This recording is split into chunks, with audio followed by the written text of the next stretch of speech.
स्वागत है। खुला सत्र है ये, तो खुला सत्र को मैं खुले सत्र की तरह ही रखता हूँ। इस रूप में नहीं रखता हूँ कि कोई वार्ता जैसी कोई बातचीत आए, पर यह एक अच्छा प्लेटफॉर्म मेरे को लगता है वाकपीठ, जिसमें हम सभी संस्था प्रधान मिलते हैं। कुछ अलग अलग मुद्दे या समस्याएं जो हमारे शिक्षण कार्य के दौरान, विद्यालय संचालन के दौरान आती रहती हैं, उन पर हम बातचीत करते हैं, समस्याओं का समाधान करते हैं। तो अच्छा प्लेटफॉर्म है। और खुला सत्र जब है तो खुला सत्र को मैं खुले सत्र की तरह ही लेता हूँ। और आपसे भी मैं उम्मीद करता हूँ, अपेक्षा करता हूँ कि अगर आपका कोई सवाल, जिज्ञासा आए तो निश्चित रूप से रखें, क्योंकि सभी परिचित हैं, तो ऐसी शंका जैसी कोई बात नहीं है। एक जो चीज जिसको आधार बनाते हुए मैं मेरी बात रखना चाहता हूँ, वो ये समझ में आता है सोचते हुए कई बार कि आखिर ये समाज में स्कूल खोली क्यों गई होंगी। भाई जिसके पास पैसे हैं या जिसको पढ़ाना था वो तो पहले भी पढ़ाई लेते थे, गुरुजी घर पे रख लेते या गुरुजन के पास भेज देते थे। ऐसा इतना बड़ा तामझाम सरकार को क्यों करना पड़ा होगा, विशेषकर आज़ादी के बाद में। तो इसकी पड़ताल में जब जाते हैं तो समझ में आता है कि समाज में बहुत सारी चुनौतियाँ, बहुत सारी समस्याएं बनी हुई थी, बनी हुई हैं। पर जब आज़ादी के बाद में संविधान तैयार किया गया, संविधान की प्रस्तावना लिखी गई, तो उस प्रस्तावना में एक बात ठीक से लिखी गई कि हम ऐसा समाज बनाना चाहते हैं जो प्रस्तावना में लिखी हुई हो। इसको पंथ निरपेक्ष कहते हैं, समतामूलक समाज की बात करते हैं। तो अगर ऐसा समाज बनाना है तो ऐसा समाज बनाने के लिए ऐसे लोग भी तैयार होने जरूरी हैं। अगर ऐसे समझ वाले लोग ही नहीं होंगे तो कैसा समाज बनेगा, उसकी कल्पना करना ही व्यर्थ है। तो अगर ऐसा समाज बनाना है, और समाज तब बन पाएगा जब ऐसे नागरिक तैयार हो पाएंगे। और नागरिक तैयार करने का काम जो है हमारे शिक्षण संस्थान बेहतर तरीके से करते हैं। एक बच्चा जो थोड़ा सा समझदार होता है, 5-6 साल का होता है, वो हमारे पास अभिभावक भेजते हैं।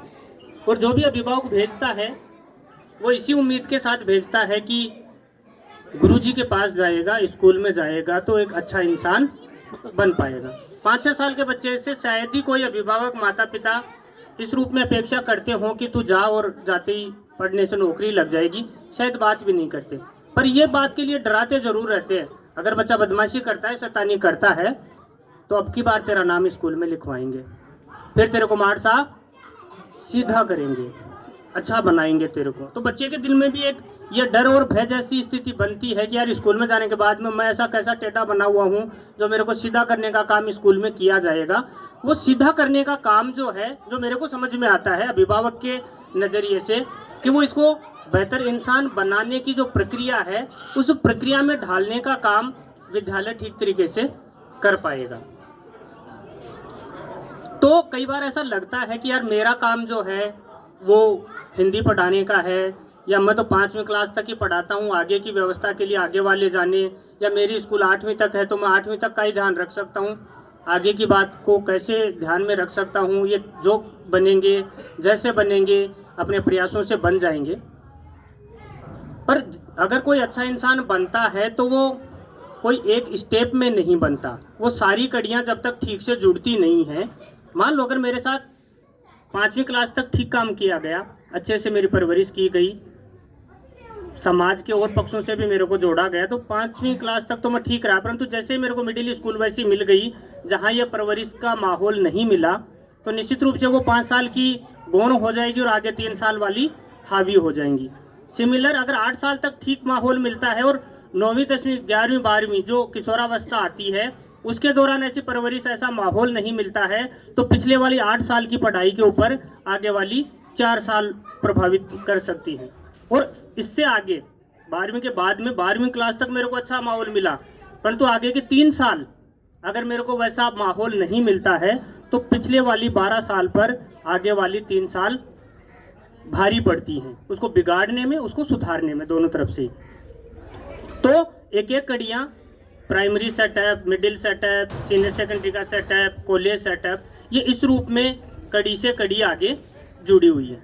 तो जो बात इम्पोर्टेंट है कि अगर मैं ये मान लूँ कि मैं जिस विषय के लिए आया हूँ या जिस पद के लिए आया हूँ, केवल और केवल मेरी जिम्मेदारी यही है, तो शायद हम वैसे नागरिक बनाने का काम नहीं कर रहे हैं। कैसे नागरिक बनाने का काम, एक उदाहरण देता हूं मैं।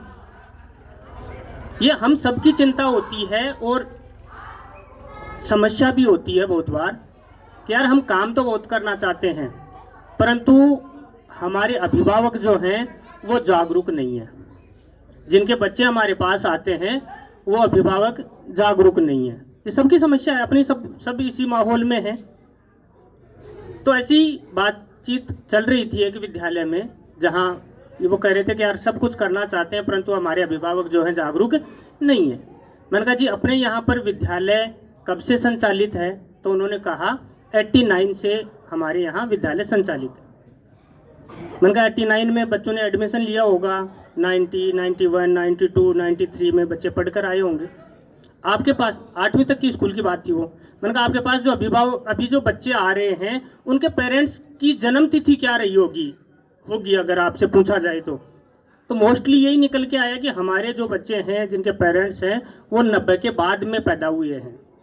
90 के बाद में जिन्होंने जन्म लिया है वही बच्चे आज हमारे पास आ रहे हैं। तो आप सोच कर देखो, मैंने कहा वो बच्चे जो उस समय 89, 90, 91, 92 में पढ़ रहे थे, उनको हमने हिंदी, गणित, अंग्रेजी, पर्यावरण सारे विषय पढ़ाए, पर ऐसी क्या चीज़ पढ़ाने से वंचित कर दिया था जिसकी वजह से हम आज उनको जागरूक नहीं बता रहे हैं।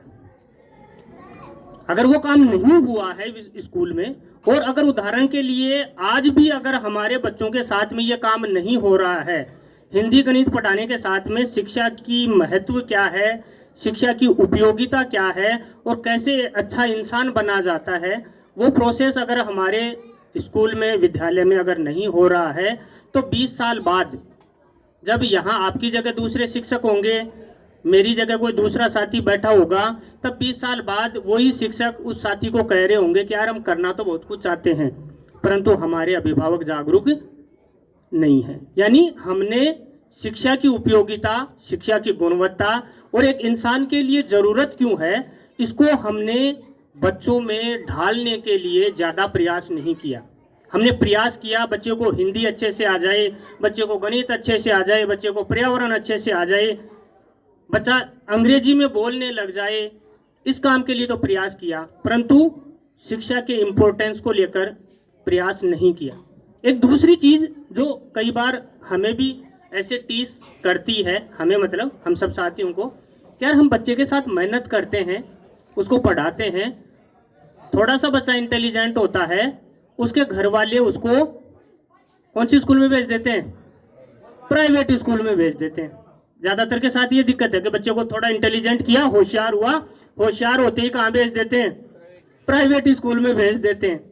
और हमारे भी बच्चे हैं, हम भी ऐसा मानते हैं कि शायद प्राइवेट स्कूलें हमारी स्कूलों से बहुत बेहतर होंगी, या बहुत बेहतर नहीं तो कुछ तो बेहतर होंगी। पर मैं आपको एक ताज्जुब की बात बताता हूँ। नवंबर 2020 में नेशनल अचीवमेंट सर्वे हुआ, बाड़मेर की भी जिले की पूरी रिपोर्ट बनी हुई है जिसमें तीसरी, 5वीं, 8वीं और 10वीं के बच्चों का टेस्ट लिया गया था।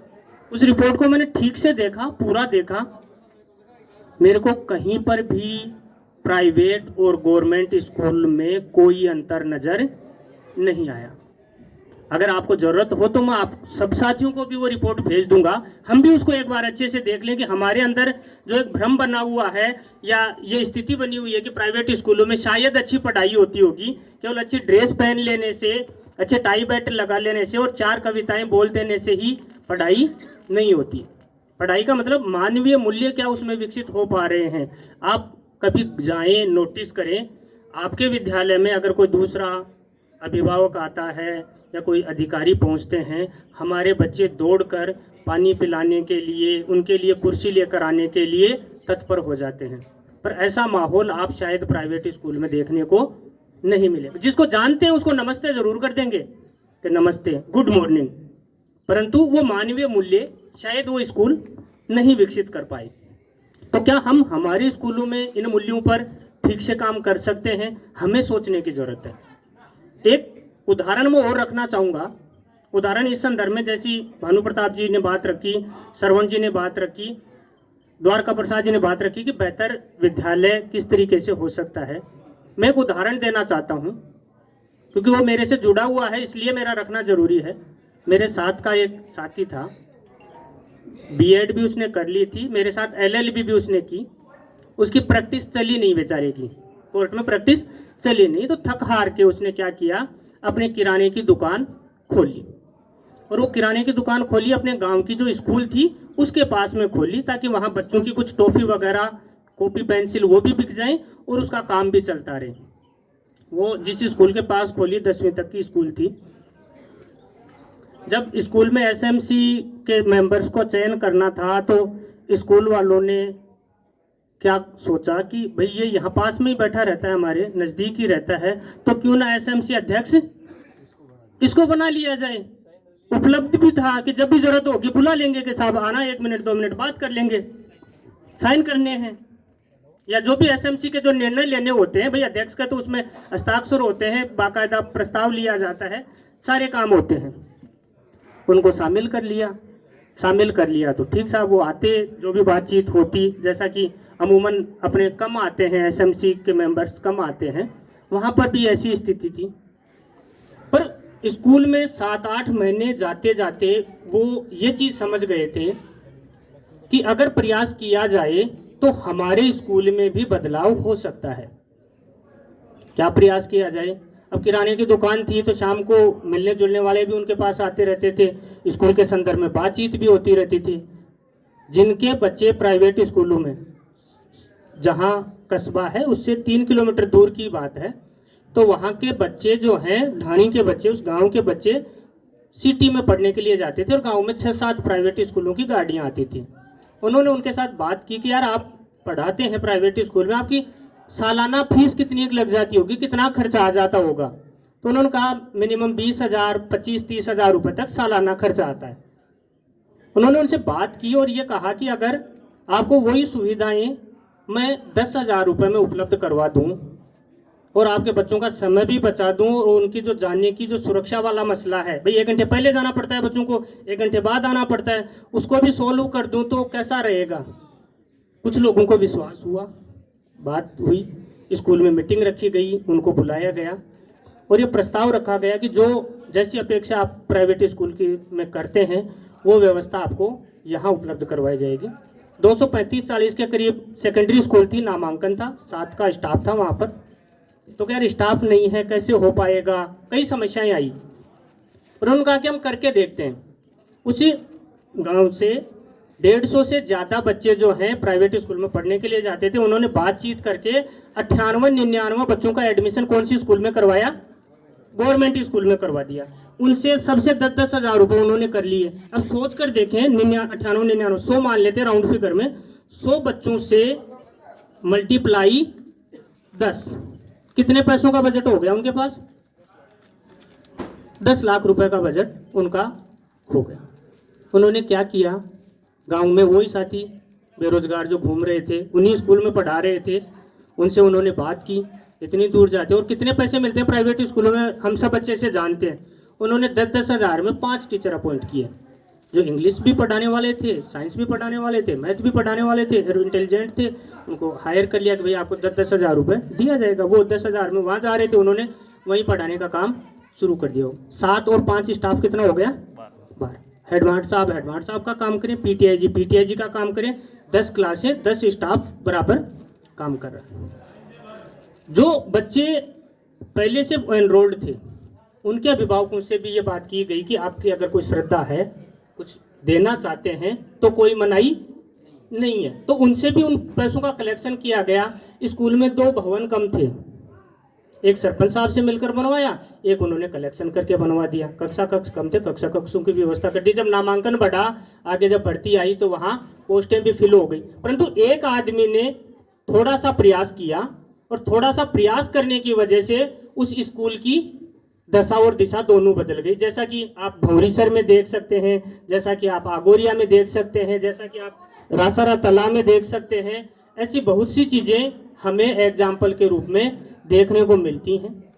तो कहने का मतलब यही है कि अगर हम ठीक इंसान बनाना चाहते हैं और हमारे स्कूलों की दशा दिशा को और ठीक करना चाहते हैं, क्योंकि हम मानते हैं ये बात कि अगर देश में पिछड़े से पिछड़े वर्ग के बच्चों की एजुकेशन कहीं हो सकती है तो वो गवर्नमेंट स्कूल में हो सकती है, प्राइवेट में कतई संभव नहीं है। अगर प्राइवेट में नहीं हो सकती और हमारे जिम्मे वो अभिभावक भेजते हैं कि चल तेरे को अच्छा इंसान बनाकर भेजेंगे, तो अगर हम उस काम को थोड़ी सी हिंदी गणित के साथ साथ इस दृष्टिकोण से भी देखें, भले मेरे पास 5वीं तक की स्कूल है, 5 साल मेरे पास बच्चा रहेगा, पर तो मैं 5 साल में ऐसे क्या गुण और संस्कार उन बच्चों में विकसित कर दूं ताकि जब वो अभिभावक बने तो वो सारी सुविधाएं अपने बच्चों के लिए मुहैया करवाने के लिए तत्पर रहे जो हमारे बच्चों के अभिभावक आज नहीं करवा रहे। तो अगर हम ऐसा करते हैं और ऐसा समाज बनाने की कोशिश करते हैं तो आज़ादी के बाद कई बार हम बात करते हैं तो ये आता है कि भाई अगर देश को 10 में से अंक दिए जाएं, जैसा देश सोचा गया था, क्या हम उस वैसा देश बना पाए या नहीं बना पाए, तो बात करते हैं कि ना जी 10 में से 5 अंक दिए जा सकते हैं, 6 अंक दिए जा सकते हैं, 10 में से 10 अंक तो नहीं दिए जा सकते। तो वो 10 अंकों की तरफ 10 में से 10 अंक आ पाए, उसके लिए हमें प्राथमिक, middle, secondary, senior secondary, college education पर और हमारे खुद के जो बच्चे हैं उनके साथ पढ़ाई के साथ साथ उन संस्कारों और उन संवैधानिक मूल्यों पर हमें बात करने की जरूरत है, जिससे कि वो एक बेहतर नागरिक बन पाए। बेहतर नागरिक बनेंगे। एक बार मैं कई बार डराने वाली बात भी बोल देता हूँ कि आप अगर मान लो आपने अपने बच्चे, खुद के बच्चे की एजुकेशन पर बहुत अच्छी परवरिश पर पैसे लगाए, बाहर भेजकर उसकी पढ़ाई भी करवा ली, परंतु आखिर उसको आना उसी गांव में है। अगर वहां 2 पढ़े लिखे हैं और 98 बेरोजगार घूम रहे हैं, बेरोजगार मतलब सामाजिक आदमी नहीं है वो, तो आप 2 चाहे कितने ही पढ़े लिखे हो उन 2 को परेशान करके रख देंगे। तो हमारी जिम्मेदारी हमारे 2 बच्चों की नहीं, उन 98 बच्चों की भी होनी चाहिए, ताकि हमारे बच्चे जब पढ़कर आए उस समाज का हिस्सा बने तो उसको असामाजिक तत्वों के साथियों के साथ ना रहना पड़े, वो समाज भी हमारा बेहतर रहे। तो वो दिमाग में अगर कहीं है कि यार मेरा क्या लेना देना है, मैं तो मेरे वाले पर ध्यान दे लेता हूँ, जिसके पास पैसे ज्यादा होंगे सबसे ज्यादा खतरा उन्हीं बच्चों को होगा।